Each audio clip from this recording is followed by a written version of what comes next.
विरोधी पक्षाच्या वतीनं जो मुद्दा या ठिकाणी उपस्थित झाला आहे, तथाकथित काय तांत्रिक मांत्रिक बाबा जे काय असतील, बंधू बाबा अशोक खरात या व्यक्तीच्या संदर्भात ते काढणं चाललंय. आता जो विषय घडलेला आहे तो अत्यंत गंभीर आहे. या व्यक्तीने आपल्या तथाकथित शक्तींचा उपयोग करून, दुरुपयोग करून आणि दिशाभूल करून अनेक महिला ज्या आहेत यांच्यासोबत गैरव्यवहार, दुष्कृत्य केल्याचं समोर येत आहे. या संदर्भात मी सभागृहाला अवगत करू इच्छितो की या संदर्भातली कारवाई ही आपल्या पोलिसांनी प्रोएक्टिव्हली केलेली आहे.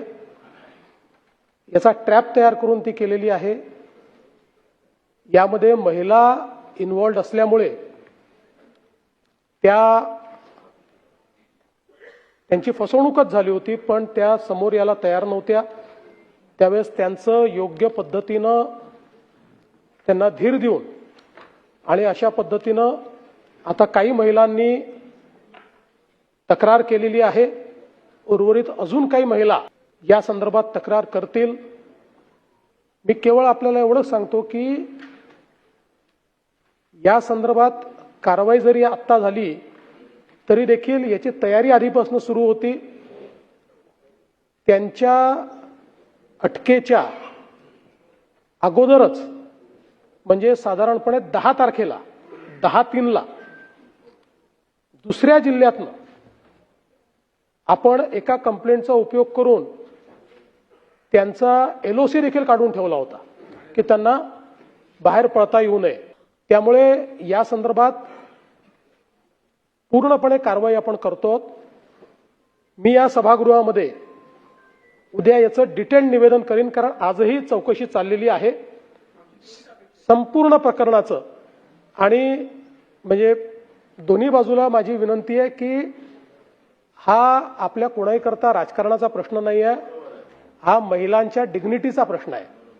अशा प्रकारे महिलांचा दुरुपयोग करणं आणि त्यांना काहीतरी वेगळ्या पद्धतीचं भासवून, वेगळ्या शक्ती आहेत असं सांगून आणि जणू काही त्या जे काही समर्पण करतायत ते करणं हेच त्यांचं इति कर्तव्य आहे, अशा पद्धतीचं त्यांचं ब्रेन वॉशिंग करणं, अशा अनेक गोष्टी याच्यामध्ये करण्यात आलेल्या आहेत. त्यामुळे निश्चितपणे याचं गांभीर्य लक्षात घेऊन उद्या या संदर्भात मी जे काही तुम्ही ठरवाल, पण याचं पूर्ण अगदी सखोल निवेदन मी करेन. नाही चला, नाही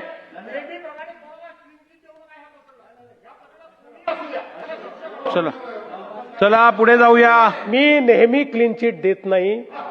जो क्लीन असतो त्यालाच क्लीन चिट मिळते. अशी कुठलीच चिट माझ्याकडे नाही. याच्यात तर ज्याचा दुरान्वयानेही संबंध असेल त्यालाही सोडलं जाणार नाही.